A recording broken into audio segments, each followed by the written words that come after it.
Carolina, good morning, good afternoon. Pleasure to make your digital acquaintance. Yes, good morning. Happy to be here. So, I came across your work thanks to a close friend of mine sharing a little bit about your background and what you're into. And it aligns quite closely with a journey that I've been on over the last few years, discovering the healing power of yoga beyond just the asanas. Um, I've done yoga for a long time, and I think I've probably gotten more in the last 2 years than I did in the prior 15, um, just from realizing it was more than just trying to look acrobatic. Yes. So I'm interested to talk to you about some of that stuff.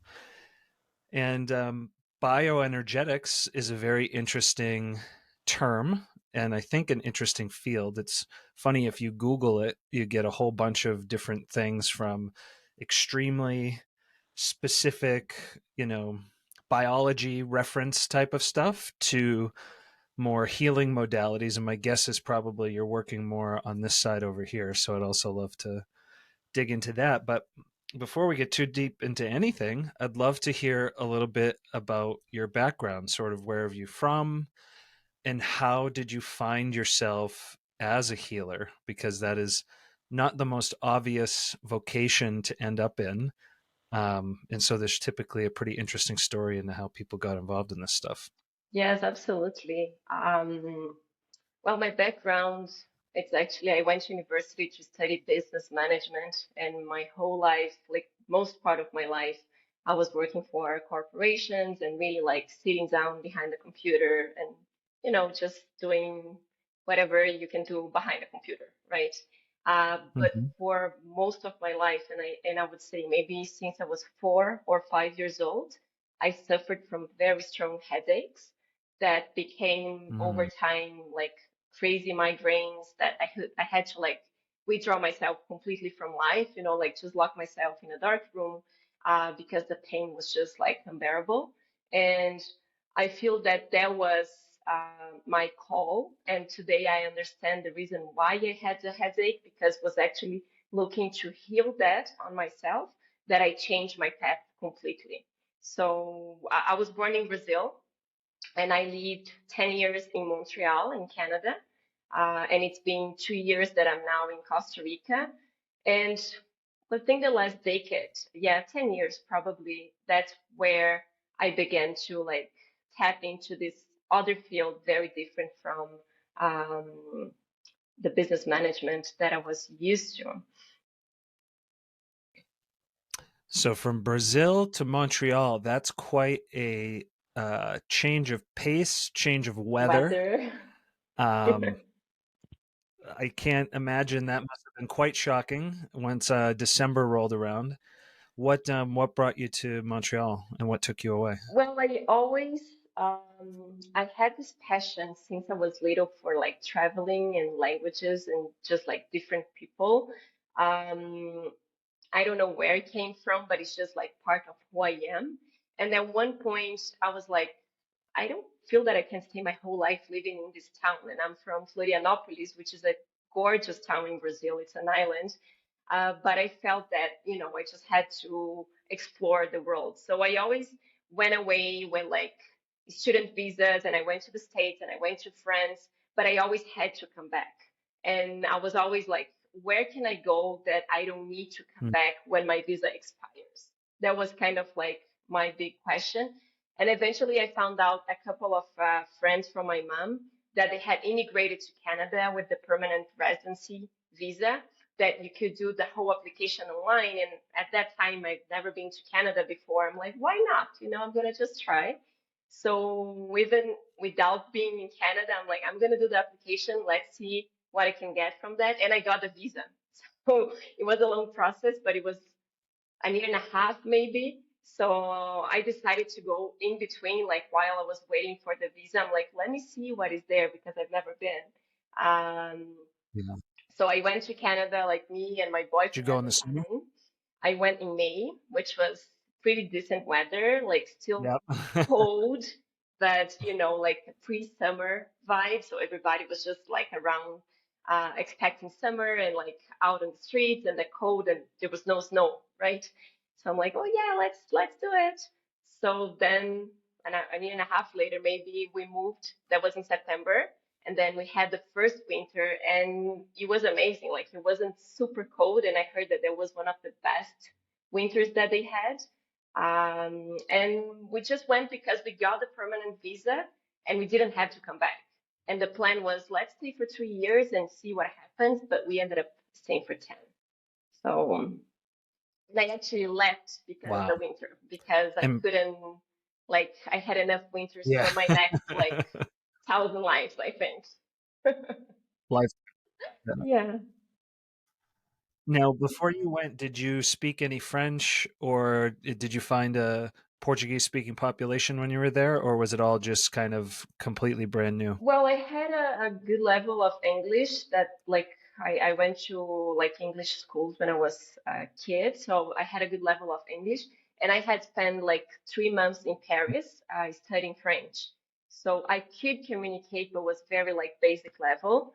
Um, but it was funny because my first job there was in a call center, which was like French and English, and I'm like, how did you guys Wow. hire me? Like, I don't trust my French, but they did,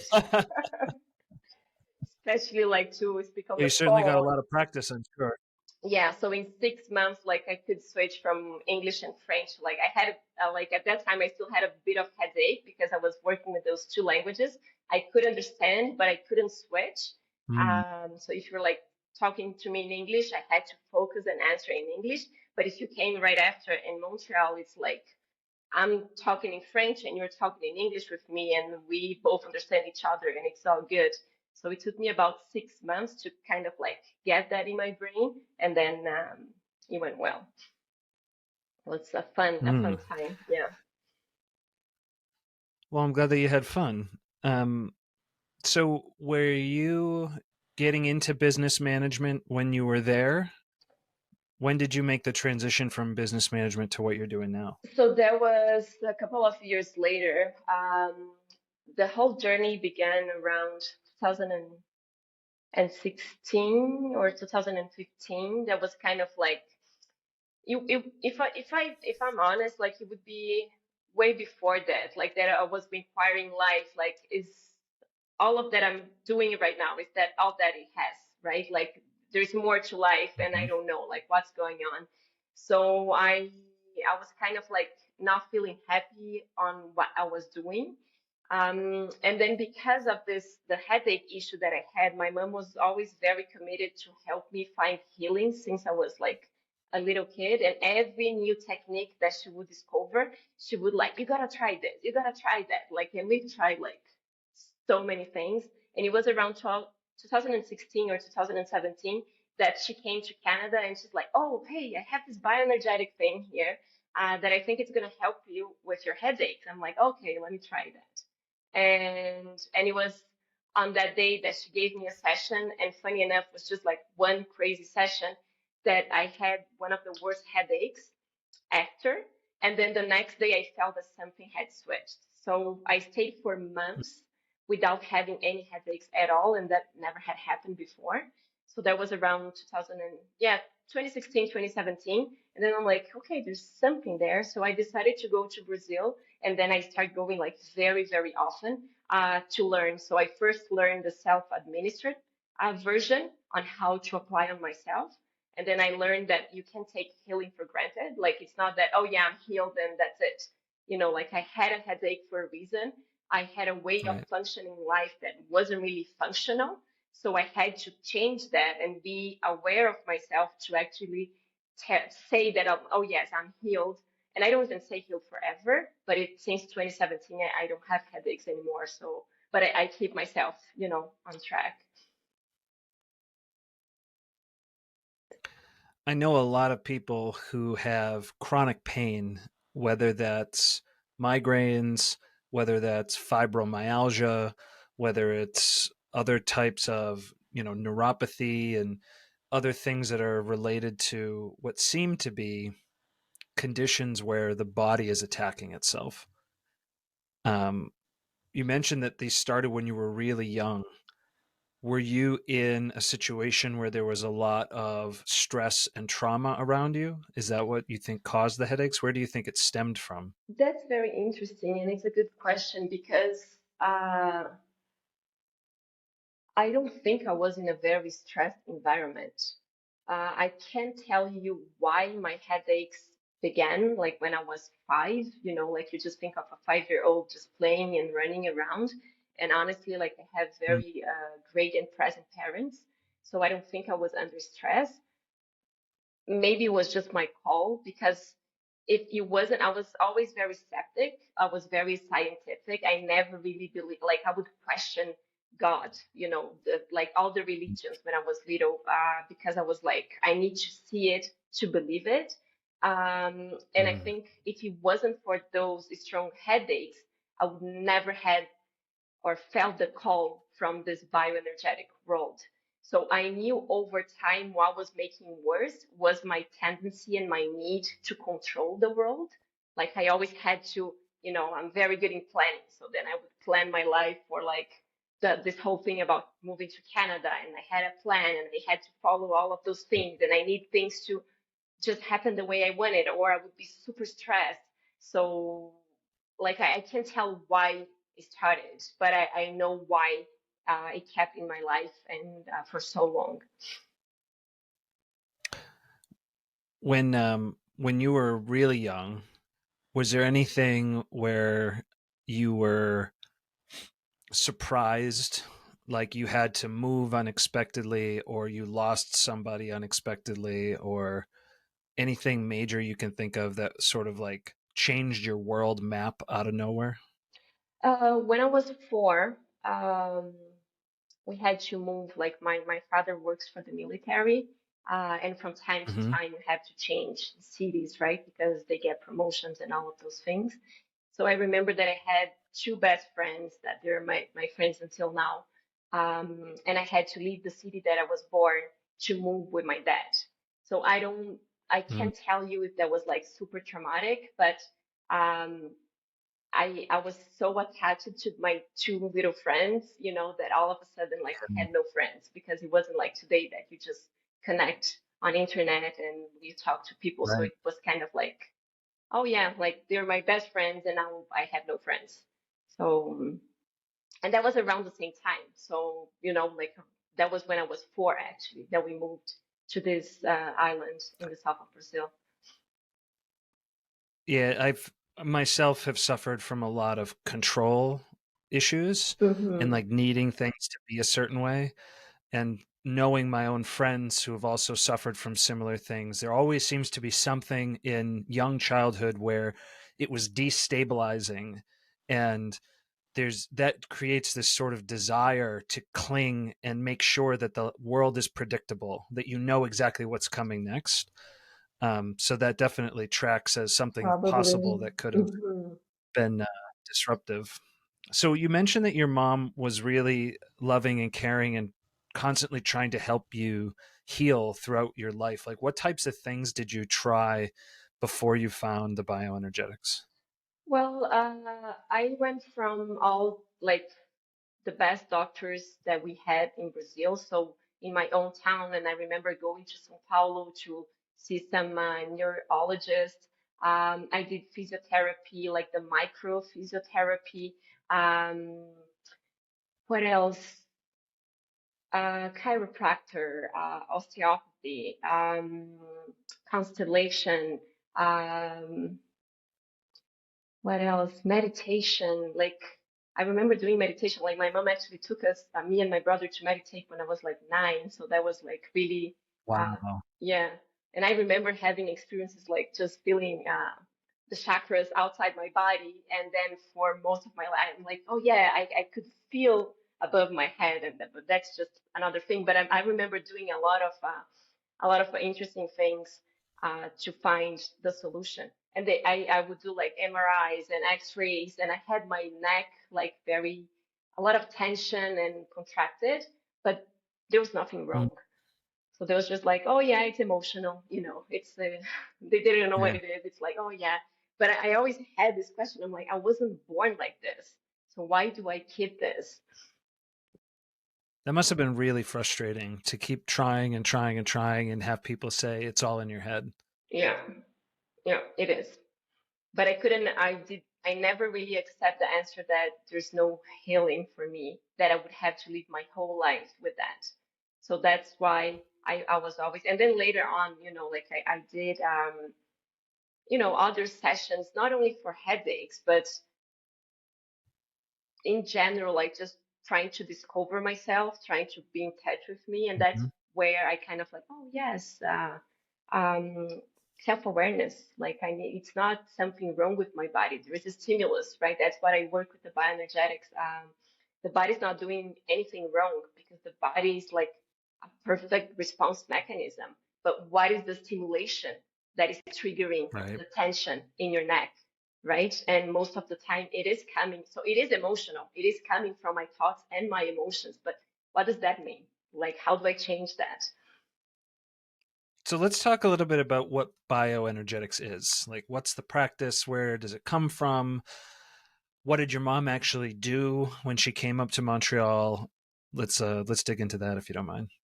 Yeah, so she was a psychologist for her whole life until she found about this bioenergetic, and then she switched, and then she came to Montreal and she gave me the session that I told you about. So I went to Brazil to do the self-administered technique, so to keep healing myself on an everyday basis, right? Like you don't go to the dentist every day. You know how to breathe, brush your own teeth, and then eventually, and that's the whole idea about the bioenergetics, about empowering yourself, so you have Mm-hmm. the you can do on your own, and then when you face a big wall or a big challenge, then you go when you have a session with someone. But the bioenergetic is a technique that was developed by an American doctor. He was a chiropractor called Dr. Motter. And then my teacher, his name is Fernando Reis, he learned from the creator of the technique in the States, and it's been, I don't know, since 2012 or 2010 that he moved back to Brazil, and then he decided to found the Bain School, which is the bioenergetic medicine school in Brazil. Are there any books that you would recommend to people if they wanted to learn about it? The one it talks a little bit about it. It's the Energy Codes, which is the book that the daughter of Dr. Motter wrote it, and it's about yoga more than anything. Like she talks about the system that she created to awaken all the energy centers in your body. So she talks a lot about yoga, but she mentions she has one chapter where she talks about like a self-administered version of it. Okay. I'll link to that in the show notes for people. The Energy Code 7-step system to awaken your spirit, Yes. heal your body, and live your best life. Yeah. It's always seven. Seven chakras, 7 steps. 7 steps. Yes. So, what does it look like when you are doing this bioenergetic healing? What is it like?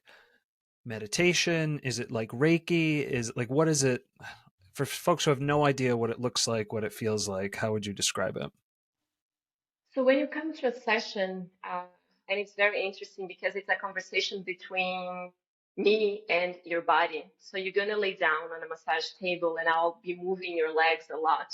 And the reason why we do that is because all the diagnose that we do is based on your body's response. So I'm Mm, gonna ask you questions, and I'm gonna tell you like, can you think about, I don't know, fear in relation to money, or like all of those things.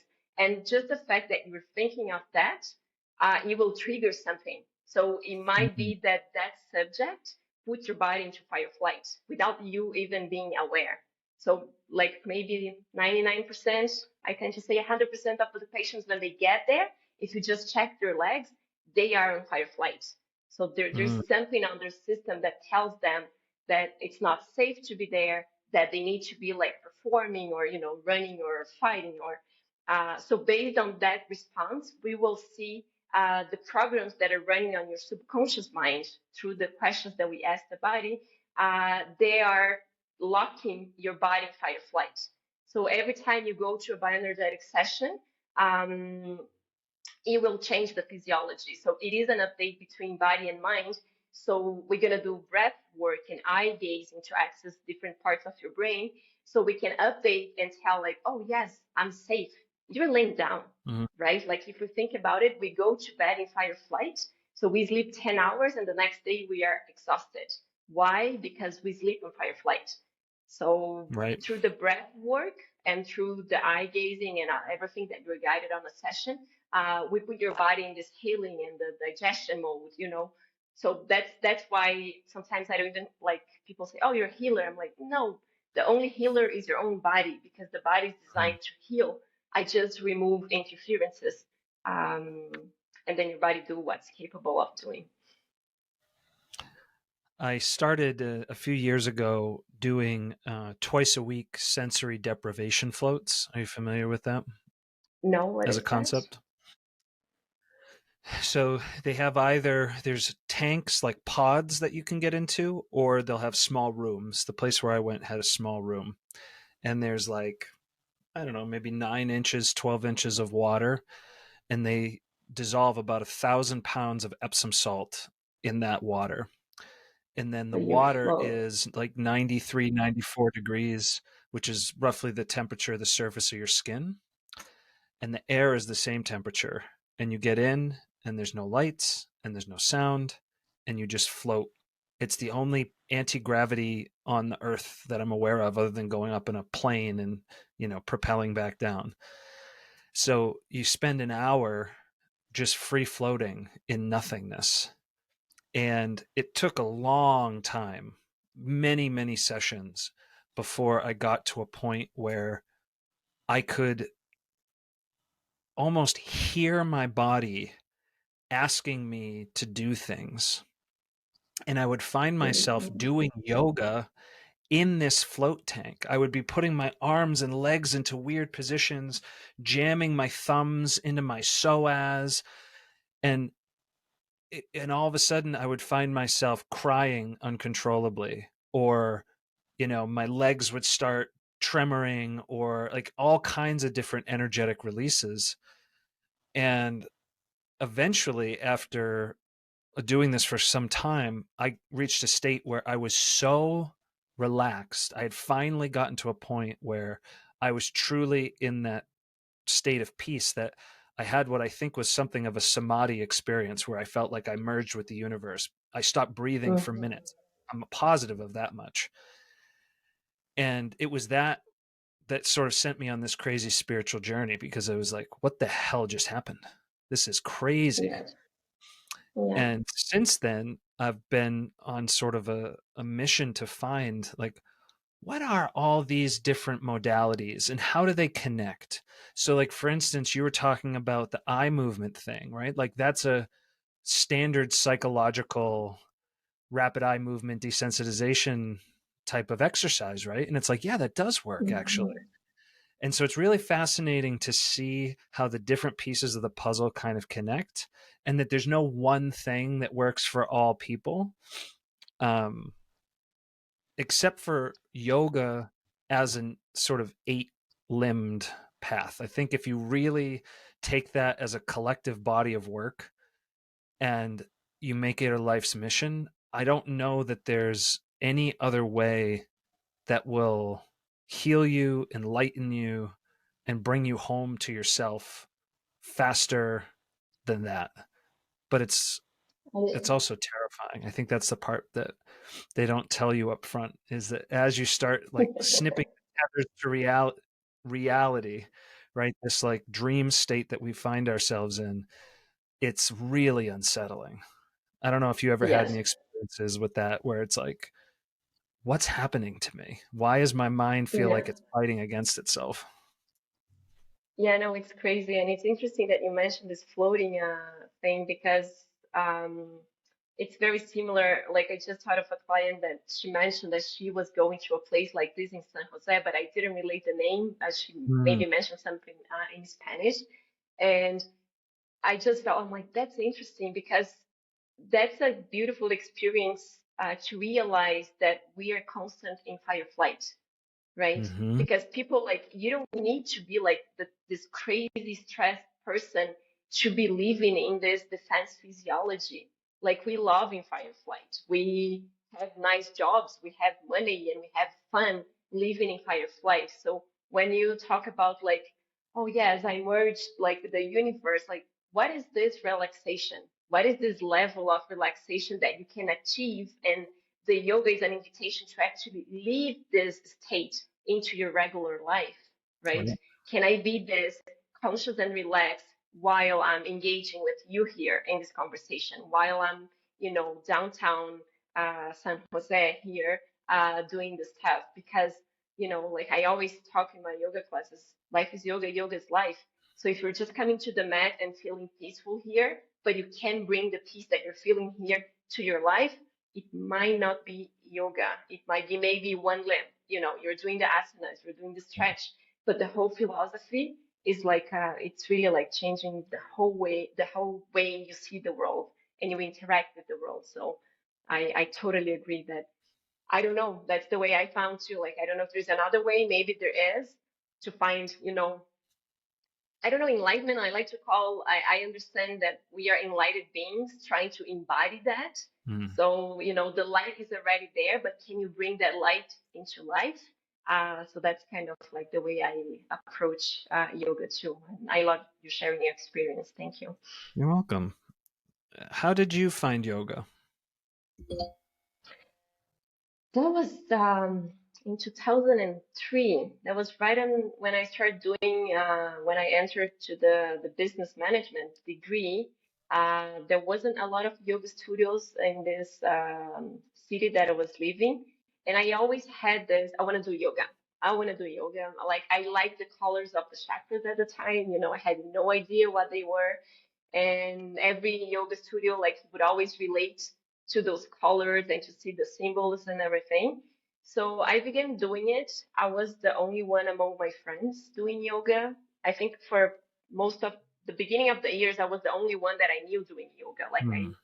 Because at the time on an island in Brazil, like it's not something that was really popular. But I always felt really, really, really good.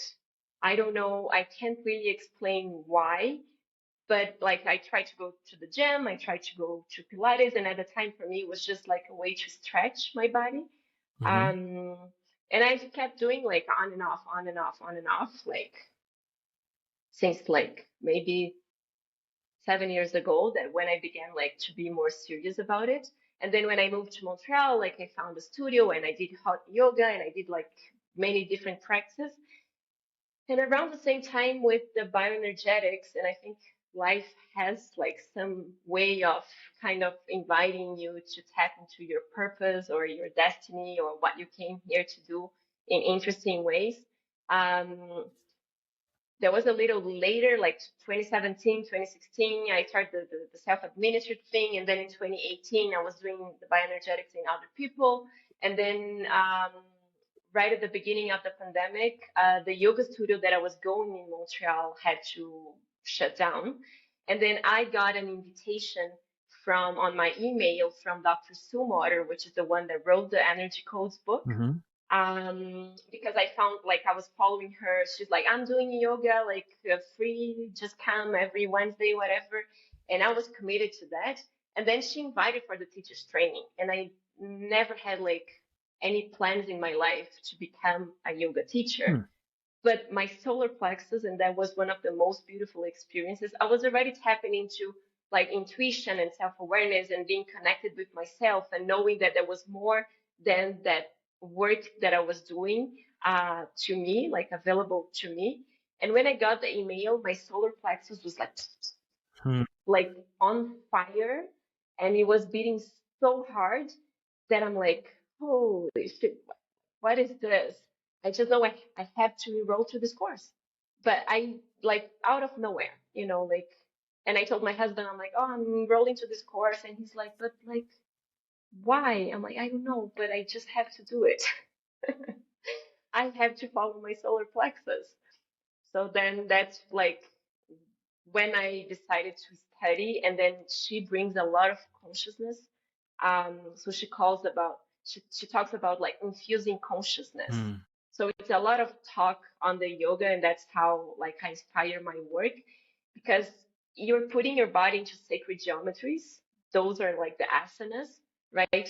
And if you connect your mind with what you are doing there, it's so powerful that then you can begin to apply the other limbs. Then you can bring whatever you're feeling in the mat to your life. Like, and I connected, like I found emotional stability. I found myself connected to my inner focus more than any time in my life, even if the outer world was just like crazy with the pandemic, like the whole world was changing. Hmm. I was in a deep state of peace that it's hard to describe. Like it's not something for the mind. And then I invited a group of friends. I'm like, hey, I'm doing this course. I need to practice. Can I teach you guys online? And my mom was there and some friends in Brazil. And that's how I started like teaching. But yoga, it's in my life for since 2003. Awesome. That's a great story. So, what do you think changed once you started practicing yoga? Because you said you started bioenergetics first, right? Then, meaning as a teacher. Before, yeah, well, as a So, how do you practitioner, think yes. your bioenergetics practice changed once you became a certified yoga instructor and you got that side of the story? My level of Mm. presence, it's very different. Like the ability that I have to be focused. And um, my teacher always says that the best that you can be in a session is to behave like a tree. So no judgment. Like I'm not the one healing you because you have your perfect body and your body is able to heal. So I can't judge that your condition is like, oh no, it's too hard to heal, because for energy, there's no like, cancer and flu. It's kind of the same in Hmm. a way. I know it's hard to say that, um, but it's based on the same thing. It's your body is stuck in this physiology of fight flight, and it's not looking within. So when you're able to release that, then for the body, it's not more complicated or not, because you see people like just healing like this um, once they kind of like open this communication between the conscious and the subconscious mind. But for sure, yoga helped me to be present, to have less judgment, um, to get less involved in the stories that people tell because they can be Yeah. very dramatic, right? And that's gonna harm my ability to help you because all of a sudden I have this belief that what you have, it's like it's huge. It's really hard to heal because you've changed like you've tried, different techniques and your doctor told you that it's genetic. So then it's, people come, they know so much about their disease that I'm like, maybe we should start studying about being Mm. healthy instead of getting more information about how sick you are or how hard traditional medicine finds your situation to be. So yoga for sure helped me to step into myself and just be like, be a better tree, if I can call Uh, that. what's the craziest transformation that you've personally witnessed? With someone or in my Yeah, either life? way. With someone. With someone, I had this client that was very, very interesting. He was very, he came to a session because his wife told him that he had to go for my session because he was like, I don't believe this. Like, I don't want to go and this is bullshit. And then he came and he was all like about to, punch me in my face. I'm like, everything that you're talking about is just like bullshit, but I'm willing to try. So I'm here because I have this back pain. Um, and also because I lost my job. It's been 2 years. I can go back to the market. Like I've tried applying for like all sorts of positions. I find myself depressed. I don't have like I'm not happy in the morning and I need money and I need to go back and work. And I'm like, oh, okay. So, let's do the session and your body knows what it is, what is priority. So let's focus on the lower back, but I can't tell you if there's something more, right? So I was very, very open to whatever. I had no expectation. So he came the first time, and then he came for the second session, and he was like, so my back is not better, but I had something called trigger fingers, if I'm not mistaken, that you stop bending, like you can't really move your fingers because it gets really, really hard. And I had a surgery scheduled for my right hand, whatever. But now I can move my hand, but my back pain is still there. And he, in the first session, he never really mentioned having Mm. this thing on his hand. And I'm like, oh, that's interesting. So let's keep working on the back and the work situation. So then he came again because that was something that, kind of like he was giving me a little more of credibility. He was like, maybe what you do is interesting. So then after the third session, he got a call from the company that he really, really wanted, that he was trying to join for the past 2 years, that he had done many applications and they never answered him back.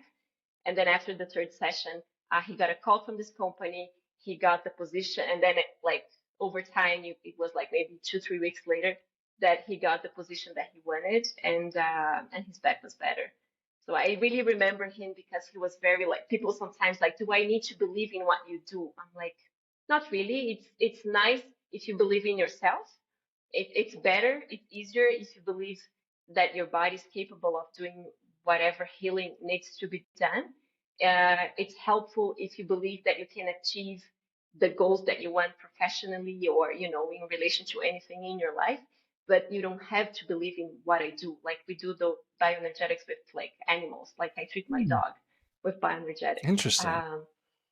And I've done in people like in the hospital as well. So when you reestablish the natural flow of energy, and everything is energy, so it's not about being a human being or not. So you could do like cats and dogs and horses, and Very. so that was one fun story that yeah, that was like That must have yay, felt really rewarding. it was interesting. Yeah. What do you think?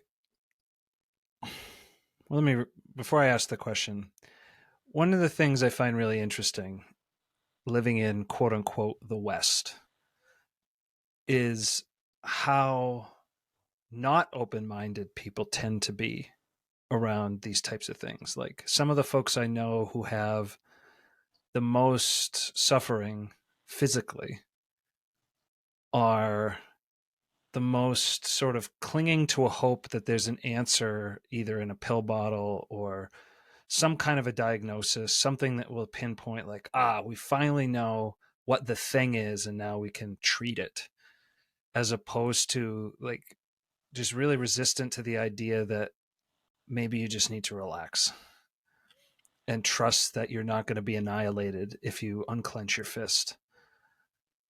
What do you think is going to help more people onto the path? Or do you think it's just part of the game that people stumble on when they stumble on? I believe it's a little bit of both. Um, that it is part of the game. But this game is a game Mm. of evolution, right? So we all have different ways. As I said, like I think I had the headaches in my life to be able to tap into something bigger. Because if I had something that it wasn't painful enough, I wouldn't have followed my mother in all the crazy things that she did. Like I went to those doctors, but we went to indigenous ceremonies as well. Like, and at the time I was just like, what is this? You know, and And now I really appreciate, Right. and I'm doing that on my own.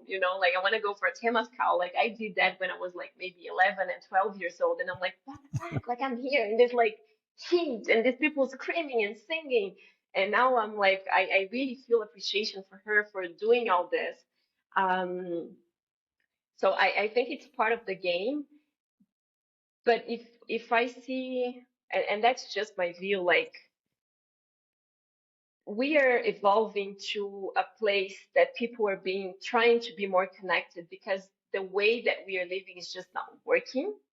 And even these people that are kind of like really in pain, they're like, oh yes, like it doesn't make sense, it's not even logical what, like, I'm not against regular medicine, traditional medicine, but to tell me that, like, oh yes, your hand's not working Right. well, let's just cut your hand Right. and problem solved, right? It doesn't make sense. Like, if we tap into this idea that there is something bigger here, right? If we throw fire in a forest and everything gets burned, and if we don't do anything for 3 years, you're gonna go back and the forest will be there again, Mm-hmm. right? So if we think that we are not different, like we are not separate from this force, so I think humanity is kind of going to the direction that, like, yes, maybe there's nothing wrong with what's going on in my body. Like, it's just, as I said, like, it's just a response to a stimulus. So, um, I don't know, like, and it's funny because usually people that suffer the most, they are the one resisting the most. And I think it's because they don't want to take responsibility. Like, it's easier, right, to just blame the government and I couldn't agree with you yeah. more. So like, oh yes, I have this condition here and my doctor cannot take care of it and it's his fault, you know. Um and it's just, it's easier and it feels lighter at the beginning just to blame people than to take responsibility to, like, oh yes, maybe the way I eat is not healthy. Maybe I should be changing how I eat. Maybe doing exercises, maybe breathing in a different way. But it's, people don't want to change. Like, they complain about the condition, but if you invite them, okay, so I have a solution, but you have to do this, this, this. Oh no, you don't have a pill. Like, I want to heal, but I don't want to do anything different from what I'm doing. And I don't believe that this is I healing. think that's a So, very, very smart observation, wise observation. I think one of the reasons why people end up in that situation is there's most people, certainly people who are suffering, but I think most people in general have a crisis of feeling like they are not enough. They're not worthy enough. They're not lovable enough. They're not whatever. And the worse that is, the less capable you are of self-examination. Because if you do open up and go, what's going on in here? And you realize, like, oh, I am eating garbage and I do stay up until midnight on TikTok every night. And I do drink too much and I do, shove down emotions when I should speak my truth, right? And if you were to do that, that little scared inner child that's been trying to protect itself at all costs your whole life is suddenly at great risk. I think that's what the body thinks. That's the interpretation, is I mm-hmm, can't possibly assume any responsibility or self-criticism because if I do, I might be annihilated. And so instead it becomes a game of look out. Look out here for, like you said, the government or my spouse or my mm-hmm, boss or, you know, them, whoever they are, right? It's always somebody to blame for why I am the way I am. And that's a really interesting situation because the only way I see to get folks over that hump is for us collectively, for those who have made it at least to the side of the hill where that's realized. How do we make it safe for everybody to just lay down their armor and just exist as they are, as opposed to who they need to pretend to be? And I think that especially, I have no idea what it was like in Brazil or Montreal, but in the United States in the 80s, 90s, and early 2000s, it was so image centric. Everything was about how you looked and how much money you had and how important you were.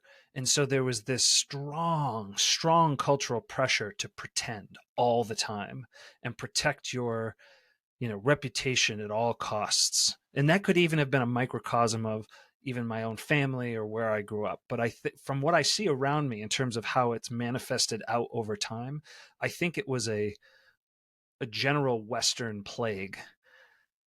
Now, the nice thing is a lot of that's being torn down, but the trauma resonance hasn't really gone Hmm. away. And I think people don't really know how to take that first step.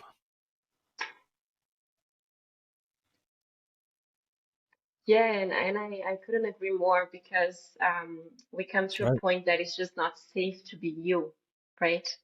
Like we are raised, like our parents and school, and Brazil was pretty much the same as the United States. Like you need to fit this certain Right. standard to be able to be accepted, to be in this group, like the fancy group of your school. Like you need to behave in a certain way, and then that triggers us that like the body and the mind that you need to perform in a certain way that might not be the truth Right. of who you are in order to fit. And then um, the way I see like bioenergetics will help you to kind of like open up yourself to like, hey, wait a second, like, is it like, do I like the way I am? Like, is it me real here, or I'm trying to please someone else, and it will help you to feel safe.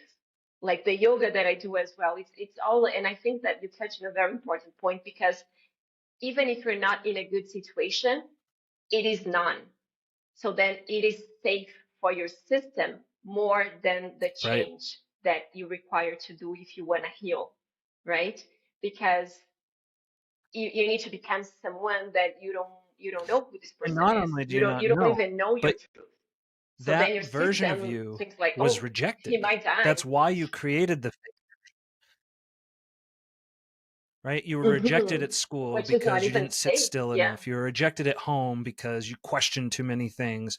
You were rejected on the dance floor because you just wanted your body to do what it wanted to do and it didn't conform to what the standard was, right? It's like this constant barrage of rejection tells your body it's not safe to be the real you. So hide and don't bring that thing back out because it's not worthy.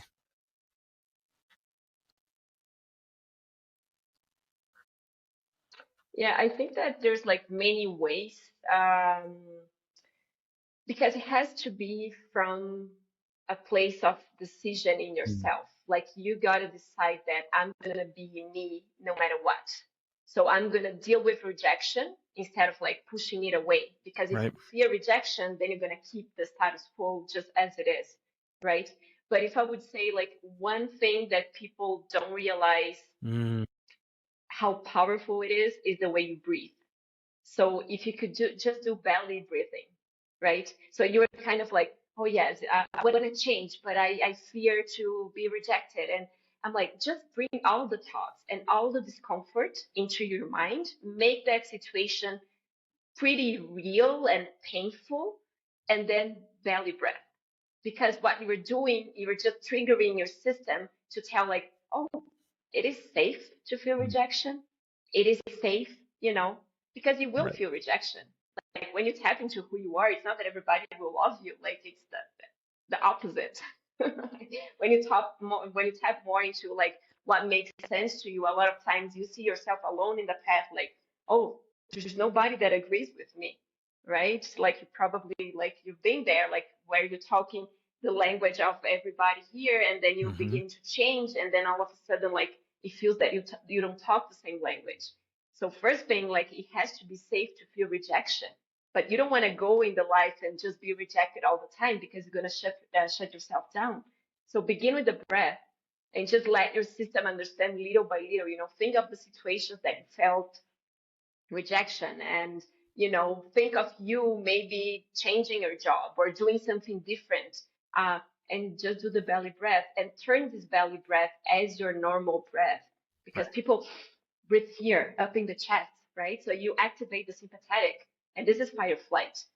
So you're ready to run or to fight, or you freeze because you don't know what to do. But little by little, if you change your physiology, and that's something that I've been Yeah. discovering myself, your physiology has everything to do with your life. So if you are stuck in fight or flight, you're going to be creative, but not as creative as if you feel relaxed. If you feel that this road is safe, that this is a nice place to be, you begin to have very different thoughts, right? You begin to take action from a different place. but it begins with the breath. You really Right. just tell your mind, like, feel safe, feel safe. That's why a lot of times positive thinking doesn't work, because if you are having positive thinking, but you are stuck in the sympathetic, your body's not receiving the message that it's, that you're trying to talk with your conscious mind. So belly breathing has changed my life. It's something that I implement, and I make sure, I had post-its all over my house when I learned this, on my car's dashboard, my mirror, like in the bathroom, just belly breathe, That's just one of to the things remind myself, that because changed for me. I And was totally breathing on my chest. I I didn't even agree. know that And belly that's breath one of the was like things that for such a me powerful changed so thing. much in the last few years in terms of my yoga practice, because for a very long time, I was still just, shallow breathing, the first, top half of the diaphragm.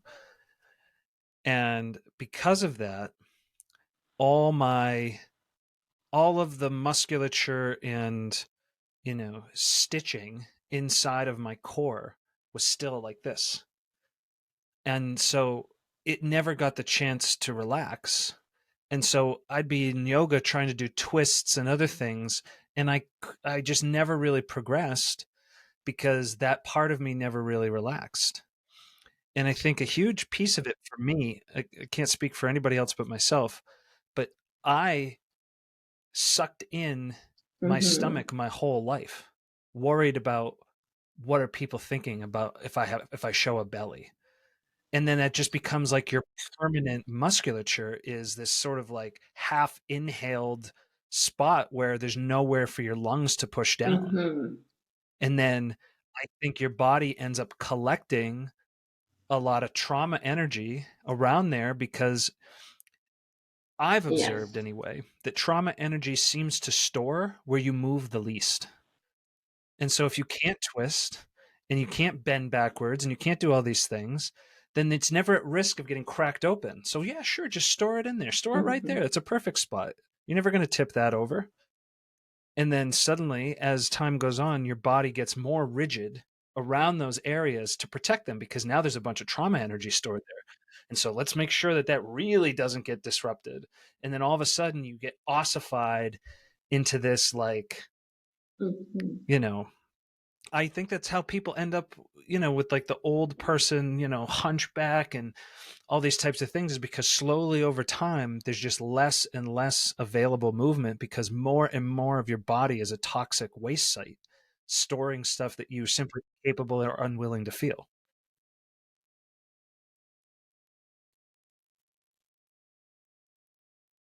Yes. Yeah, and like if we protect ourselves the whole life, like if you are in fear of something, what do? Like you close your chest, right? Mm-hmm. So then if you do that over time, it's just a little bit, and people live like this, and they don't realize. Like a lot of people are like, hey, relax, you know, and then over time you shut yourself down.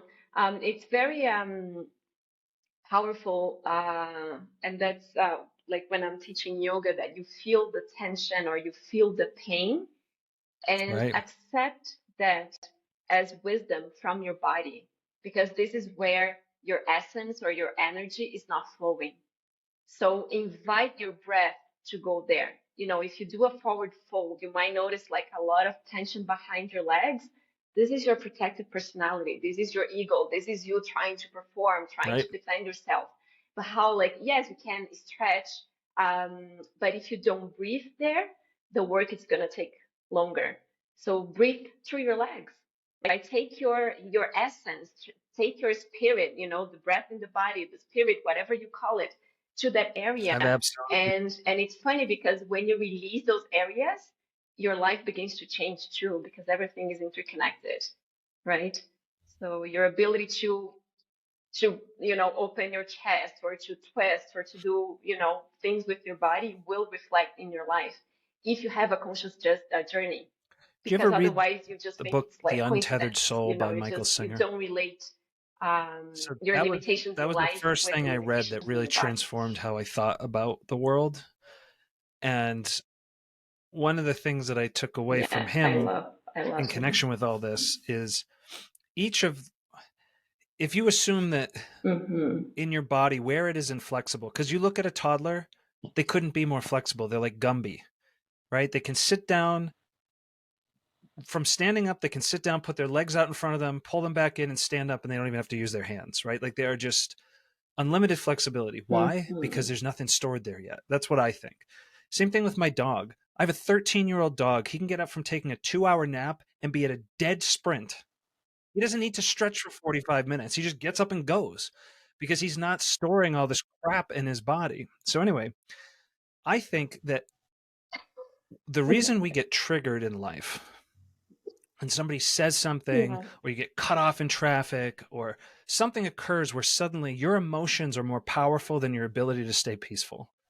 I think that that's when something that you've been storing has been pierced and the energy is suddenly erupted out and you are no longer in control. It has overwhelmed your nervous system, it has overwhelmed your conscious body, and now you're just doing and saying things in reaction.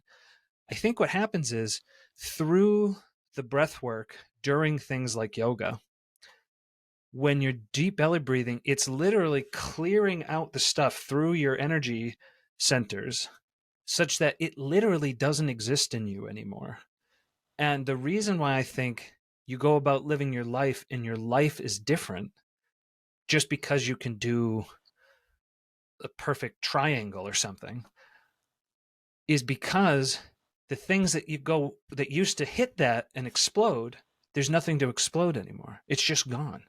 And you might never know what it even was. It could have been you got rejected when you were 13, trying to be one of the cool kids in school, and that got trapped as a thing that's stuck in your body ever since. And now all of a sudden you've managed to get that gone. Oh, And now the next time somebody gives you a weird look in the parking lot at the store, it doesn't even register to you. You just keep on going because you don't care. Because that thing that has haunted you your whole life has suddenly been breathed out of your body. That's what I think, anyway.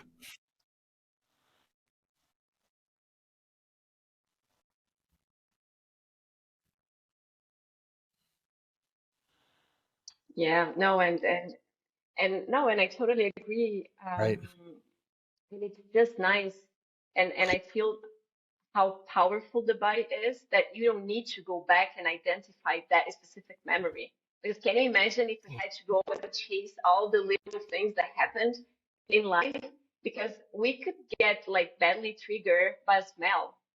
It doesn't need to be something huge. It could be just like, and it could be a nice smell.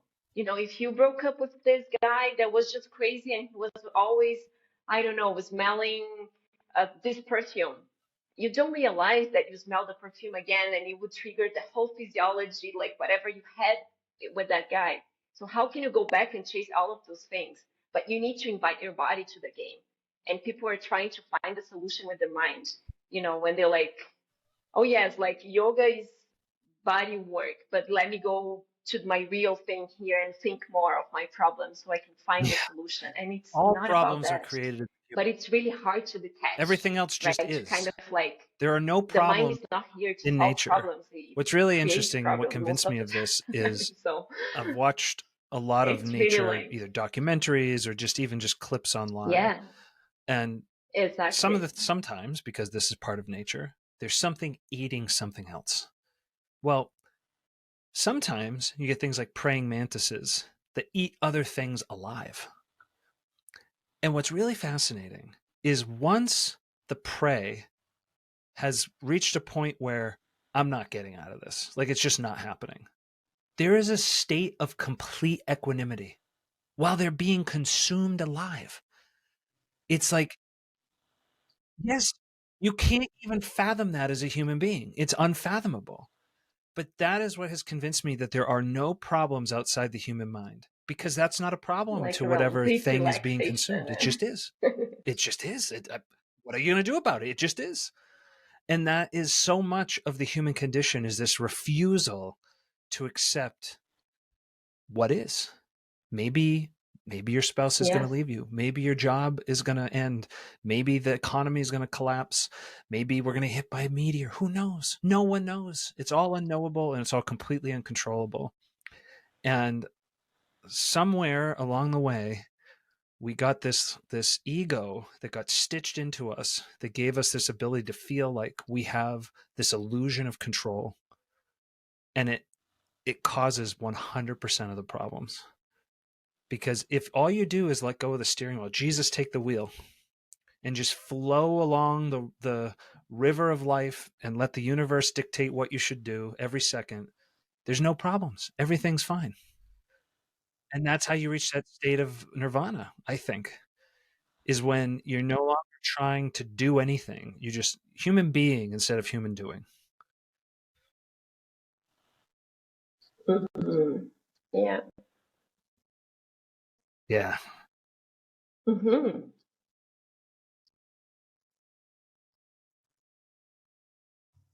Yeah, that's already the other book from Michael Singer that I love so much, The Surrender Experiment, right? He was just saying yes to life, and life was unfolding in this beautiful, magical way. Like the guy was trying to hide himself in the middle of the woods, and he became like a billionaire, like Mm-hmm. CEO, because he was just like, yes, let me see what life is inviting me to. And I feel that we fear so much death in general, Right. not only the physical death, but like Everything ending ends. cycles, that we cling to Right. the things, like we think that it has to be. I have a lot of friends that, if the relationship ends, it was a failure. I'm like, it wasn't a failure, right? It was just a cycle. Yeah, it was just a cycle. And then because you changed careers, the one before was a failure. Like, no, it was part of your evolution. That was needed for you back then. But right now it's just something new. And I feel that we fear so much the physical death that we can't separate, that it is divine. We can include that as part of life, that everything has an end. And right after this, there's like a new beginning, like a new creation. So we can't relax. Like we're always trying to, and just to pray, like I'm serving a biggest purpose. Like I came here to do what I had to do. And now Should. like this other animal has to eat me and, Exactly. I'll just let go. And And you it, see it the should be like clinging this. But everywhere then in we, modern society, we try whether to it's relabel. Like we have parents so unwilling many to accept labels that their that it kids are shouldn't growing be up, like this. That whether we it's know as more simple than as danger, people right? who can't go to an Yeah. event or a place. And it's one thing to take a picture or two to memorialize the fact that you were there, and maybe years from now you can look back on it. But people who are like, I can't miss anything, and it's this notion of like clinging to that moment, that like that moment needs to be, yeah, they're missing the whole thing. And there's something really tragic in that, where it's like the person who's scared the most They're about missing the missing the whole thing. moment is the one who's most missing the moment. It's like a cosmic joke almost.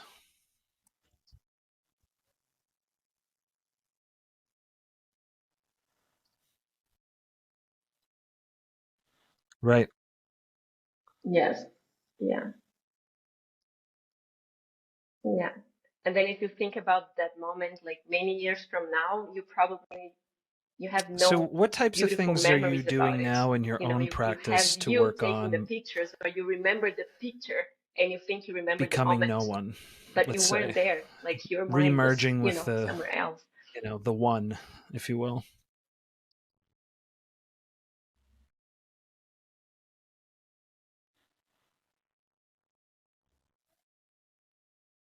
Hmm? Um, Yes, yeah. Well, I use the bioenergetics self-administered to clean my subconscious mind um, pretty much every day. So that's something that I do in the morning, and I try to do like I have a baby, so I try to do before going to bed. But sometimes it's just very challenging. So, but at least in the morning, I know I can do it, and it helps me to free a lot of the programs that like are running in the backside of Hmm. my mind. But yoga for sure is the main thing for me. So I teach, but I have my own practice, and I have a teacher as well that I always go. But when I'm teaching and I'm also Hmm. involved in the teaching, so I feel Yeah. that I'm being able to empty my mind more and more and more. So I do meditation as well. But yoga for me is the meditation. It's a, yeah, just, if I have 10 minutes and I can just move a little bit. And like one thing that I do that sometimes, and I came to this realization that my sacred practice is not what I do on the Hmm. mat. So can I be this sacred in life? So appreciation is a big thing. So I walk on the street here appreciating, that's an author that said that, you probably know Esther Hicks. She channels Abraham Hicks, and she's like, oh, that's my favorite rock. This is my favorite cloud. This is my favorite, and I try to do that in my life, just appreciating everything that is around me, even though it's not easy sometimes, even though I'm not seeing a lot of things that I want to see, but I still find ways to appreciate, Do you ever have a and moment? gratitude. So those are, just being Have grateful you for ever had a everything moment that I am, or everything that I a have, and I'm period of very time grateful for where where I'm going. And I try life to practice seemed that, ludicrously random driving, to you? taking a shower, doing the dishes, Meaning like that, like, having the I'll whole just give you day my own as experience. sacred. I got really deep because I started thinking about not just the meaning of life, but like the source of life and, the hidden dimensions and just all the things that are unseeable and presumably unknowable, but the mind desires to know, right? So it claws at trying to scrape together maps. And eventually I was just like, this is so random. All of it.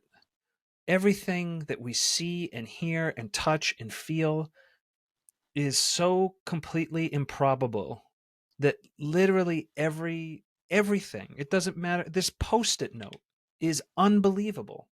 Could it be that this exists? And could it be that we're sitting here talking and that you understand me and I understand you and there's sun shining outside? Like the whole thing just seems absolutely incomprehensible. And when I find myself in that state, I find it easier to be appreciative because everything seems like a miracle. It's like the fact that anything works, the fact that the sun rises and sets and there's water and there's food and there's just like all of this is it's so impossible that how could you not be just generally prostrated in gratitude constantly? Hmm. But then that just flits away like a fart in the breeze and then all of a sudden you're caught back in life and it's hard to maintain that state. But have you ever felt that sort of like what the hell's Yeah, going yeah, on?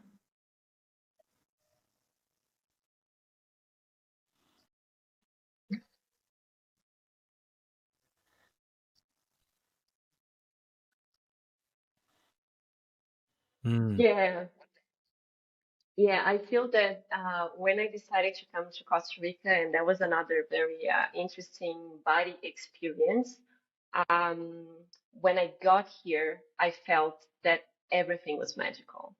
And it's not because it's Costa Rica, also because it's Costa Rica, and yes, it is a beautiful country. Mm. Um, but I could just be so grateful for every little detail, and I could see perfection in everything.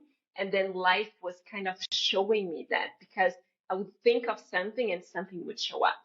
It like and just go into this story because it's an interesting one. So I was in Canada living my life. I had already quit the corporation that I was working. I opened my practice and I was talking to a coach in Brazil, like random stuff, more Mm. about work. And then she asked me the question, but why Canada? And I was just crying. I lost it. I was just like sobbing and crying. And I'm like, I finally admitted that I didn't want it to be there anymore. And she's like, but what happened? And I'm like, I don't know. I just feel in my heart, I don't want to be here. And it was right when the 10 years was closing. So it was just a beautiful cycle. And then she's like, but where do you want to go? I'm like, I have no idea. And honestly, I never had that thought that like I want to move. Like I had thoughts of dreaming and maybe I should buy Mm. land in Brazil. Maybe I should buy Interesting. land in Spain, just to get the sun break during the winter. But then I said, like, I don't know where I want to go. Maybe Costa Wow. Rica. I don't know. But I said Costa Rica out of nowhere. And I've never been here before. And 3 days later, I'm like, why did I say Costa Rica? I know nothing Mm-hmm. about that country. I know where it's located, and that's all. But in the meantime, I wrote down the list of things that I would love for this new place to have, what was important for me, but very generally, like maybe a language that I can communicate, like not super far from Brazil. I knew the weather, it has to be sun. And then the schools for my daughter. Wow. And I pointed a bunch of things. And maybe 3 days later, I went to research about Costa Rica because it came to my mind, like, why did I say Costa Rica? And what I wrote down was a description of this country. It was just unbelievable. I'm like, how did I know that? And then I told my husband, we're moving to Costa Rica. And he was working from home. And it's like, what? Like, is that a joke? I'm like, no, I just had this feeling because when I said Costa Rica, my heart was just like, it opened, my chest opened, my shoulders were light. And we bought a one-way ticket. We sold everything and we moved down without having a job, without having the proper visa. Like we kind of like began to research, but I decided that I was coming here without having anything, not even knowing how I would get a visa. And life was just unfolding in a so beautiful way that gave me more confidence to know, to surrender, that like there's something more than my mind. And then when I landed here, I think I felt the way you were describing, that everything was like how this place existed. And I was there living that totally different life. And it wasn't a bad life, it was a great life. I had a beautiful home and the job and my car and everything. But when I got here, I'm like, oh my goodness, we landed in this farm, horses, the yoga studio, the nature. It was the rainy season, so the weather was just perfect, and I could just feel appreciation for every single thing, even traffic that it's insane here. I'm like, I was Right. just appreciating everything in a very deep way, and I feel that I embody that I can be there more often than before. But as you said, sometimes you just take yourself out of that and That's beautiful. you just need to remind yourself to go back because I think That's a that this really is real. heartening story for folks This is who reality, might be on the not, cusp of making hard, not the other what feel like hard thing, choices, not the right? state of Where there's not this appreciation and not thrust gratitude. coming So from I just try to somewhere that you can't go describe, back to my and all of reality, your like to safety what I believe it's brakes true. are going, no, don't do it. But it is wild how, if you just make the leap, the universe just one, like as your foot is falling, the paver shows up underneath it. It seems like there's just always the. So,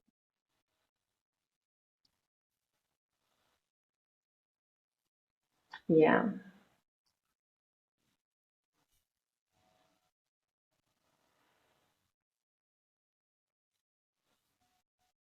do you feel like Yes. That's you live exactly your it. life in Yeah. service, or do you find that you Yeah. still And live it's your very life important for to remind yourself your own that enjoyment? it's not that your life will be just easy and, all flowers. How You long has will that been face true? challenges, but there's a bigger purpose. You know where you're going. So then the challenges feel different. It's all divine.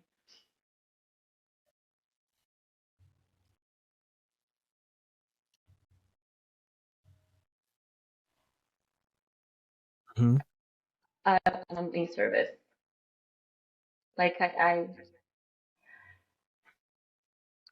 would say 3 years. It was kind of when I quit the corporation that I had um, no way of knowing that my practice will give me the money that I needed.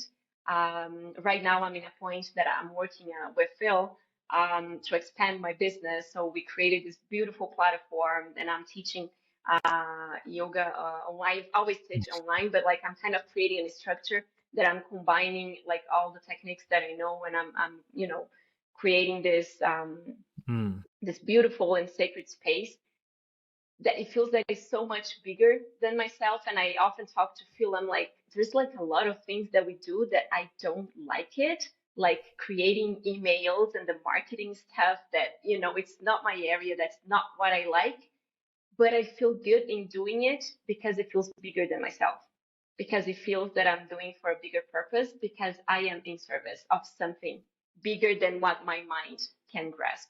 Have you And found it I'm not easier there to get yet. through Like the hard it's a parts work in progress, now? as this is The reason life. I asked But is it's so much I easier used to to live a very navigate when you feel hedonistic this life, way than before, meaning that trying to everything was perform about or my just own trying to enjoyment. do stuff for my You own know, life, tasting the for best my food, own staying at the enjoyment. best And hotels, it's making the most money, it's driving the very nicest rewarding and car, like special way of living. whatever the thing was, it was about me trying to get dopamine, basically, right? I Yes, was addicted absolutely. to the adrenaline rush of that life, which isn't to say that I don't still enjoy nice things should they come across my path. But like I used to have a written goals chart and like narrative that every Mm-hmm. year I would go through how much money I was going to make, what kind of house I was going to have, like all this material crap. And Nothing when you wrong. were Yeah, going it's down, because it's life is a fun. roller It's coaster, good. when I was going down, it was just awful. And it felt like almost unbearable at times. In fact, it was unbearable, which is why I would drink myself into a stupor or, you know, spend my way into a black hole. And now it is hard. It's always, that's the myth, is that just because you wake up and you plop yourself in the seat and realize that, like, oh, I can be of service and I can enjoy everything life has to experience. Well, enjoying Mm-hmm. everything life has to experience means enjoying pain. Because guess what, Buttercup? It's not always going to be great. You're going to go down that waterfall, and the difference is, do you go down looking at the beautiful sun, rainbow that's created by the mist, or are you going down screaming, clinging, terrified? Um, and this idea of Yes. living your life in service, like Mm-hmm. my purpose is not to get more trophies or amass a bigger pile of money or have the most experiences. It feels like it's to help people heal. And so if I can just show up and Yeah. live my life in a way that feels like I'm equipping myself to better be able to do that, then the stuff that's in the way is just, it's like a puzzle, right? And puzzles are fun. It's interesting. It's like, oh, this is a clever little thing you've thrown my way, universe. I wonder how I'm going to get myself out of this Mm-hmm. pickle. As opposed to, oh no.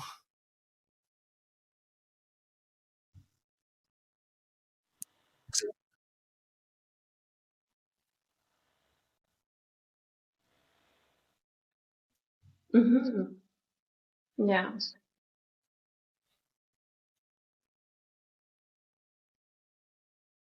Yeah. It lets you. Hmm, Yeah, you look with the eyes of right. curiosity, right? More than judging if what's right or wrong. Um, and I feel that for me it was just like changing mentality, because before, as I was so proud of my thinking mind, if things were going down or different from what I thought that life was against me. So my plan wasn't working because it was my plan, right? But when you understand that there is a bigger plan, even this, that it's not what your mind has for you or you think that should be happening, it's part of this bigger plan. So then you see the challenge. For me, it's just like, oh, that's interesting. I didn't think of that, but it's coming and it's Mhm. there. And what is it, the gift that I'm going to get from this situation? Because then you learn and you evolve and you move on. Right. And I don't have anything against the material world, and I love it. I like good food and good restaurants, but I don't depend on that The thing to I'm feel good. actively Like I struggling don't with and need have that been for the better part of to a year feel joy, or is like I how feel do that I'm already you joyful. I feel that what I need is just to let connect go what of is all in here, and then expectations I go and enjoy. So it's Let two different things Jesus depending take on the that, wheel, if you will. to I'm not a feel Christian, by the way. something, or just It's feeling an easy something and metaphor, actually right? It's just like, wanting all to right, hands off. experience I'm just here. that I'm a thing there servant. too. How do you do that? How do you let the universe be the guide without a plan? And how do I create a plan that's a joint plan and not my plan?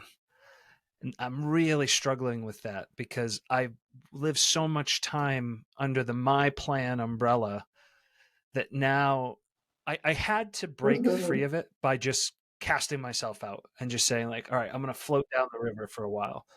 I had to be that way because I was so the opposite. If I didn't go all the way to the other side, I never would have let go of the shore. But now I'm like, okay, I can do this thing, but it doesn't feel right. It feels like I'm not living up to my potential or whatever the plan is. And so now I'm Hmm. trying to figure out how do I integrate myself into the middle ground, right? Where I'm half in, half out of the world, where I am, It wouldn't happen. in the Yeah. world but not of the world. And that's proving to be very interesting and tricky.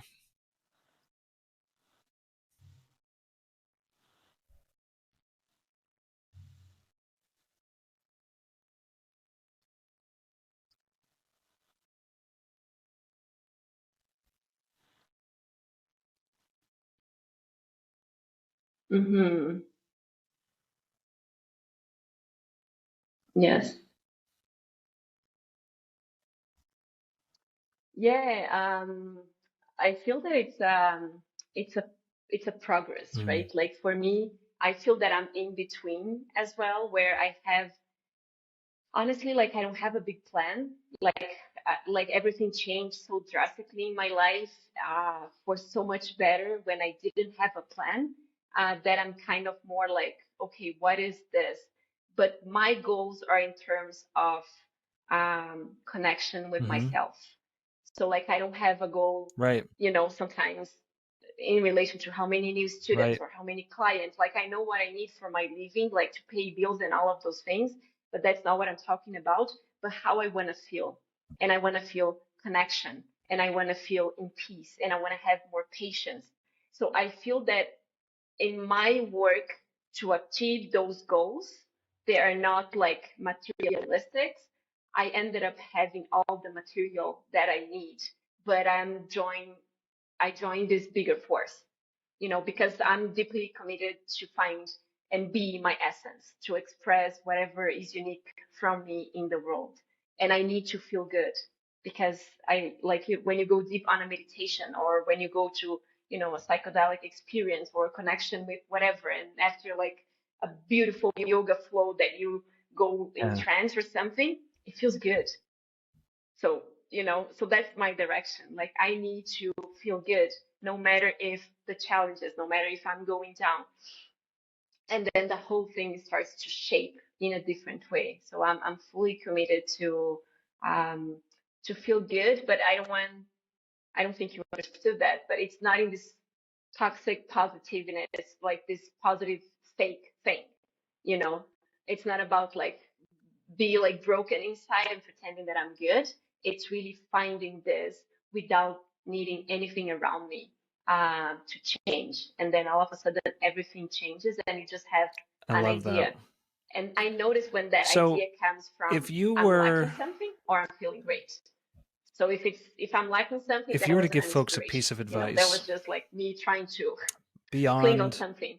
But if I was feeling good, starting with some like, belly oh, breathing, maybe this is my connection. And then I if have they this found vision, and then I have, themselves, and then I write it down, and whether it it's begins to chronically guide me. suffering from anxiety or stress or physical pain or anything other than going to your website and becoming a member, which I would highly recommend, and I'll link to in the show notes. Where would you suggest people start to get more connected to themselves?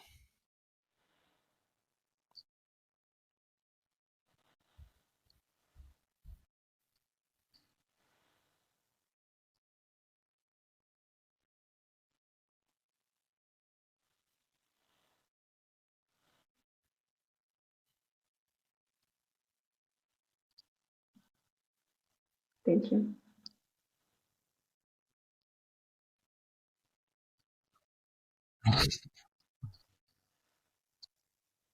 I think self-awareness. Um, you need to look around you and see if the life that you're living is the life that you want to live.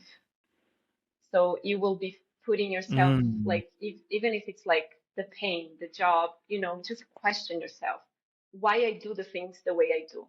Like, why do I have this job? And I'm not telling you to go crazy and move to Costa Rica and just sell everything. That's not the solution. But if you don't ask smart questions, you don't get the answers that you're looking for. So instead of like, why do I have this pain in my body? What is it trying to teach me? Like, ask yourself questions mm, like, why this pain is here? Why am I clinging to the pain? Because there is a need. If the pain is there, there is a need for the pain to be there. So, kind of taking responsibility little by little. And if you blame people, just go back to yourself. So if you have an awful relationship, you don't like your partner because he is this, and that. So what about you? Go back to you. And this is a beautiful exercise. It's very powerful. It is painful because you realize that everything that you're blaming the world, you're just being the same. You're just doing the same thing that you are accusing people of doing, that this is not right, this is not good, but it's not your partner's fault. It's not the work's fault. It's not the government's fault. It's not even your body's fault. But if you don't begin to be aware of who you yeah. are in this game, it's really hard to change. And then belly breathing, when you realize, but you got to be honest. You have to be honest. You have to Well, I be definitely honest. know people. So like, oh yes, look at I me definitely know doing people this like job. that. Like, I hate the job that I have. Okay, can you just find loving If I ways had to to do summarize this that, thing? Because that's what you I have would right now. say So the problem is not the job, because if you find another job, you would probably hate it as well. So if you find another partner, because it it's a sounds like cycle, right? You don't the break the cycle. So you break the to relationship summarize and you your find another recommendation, relationship it's with the same have the energy because courage to you be didn't honest with change. yourself. So, like, in my opinion, like, asking those questions. Well, Carolina, this has been a beautiful conversation, Yeah.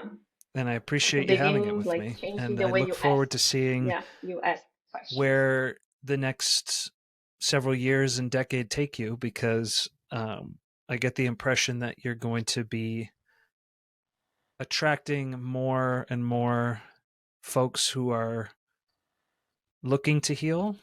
And Yes. you've certainly, found a beautiful Yes. set of practices. And I look forward to observing your journey.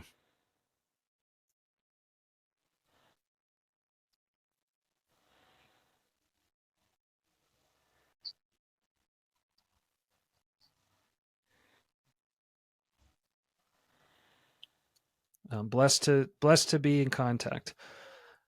And for everybody else out there, we'll talk again soon.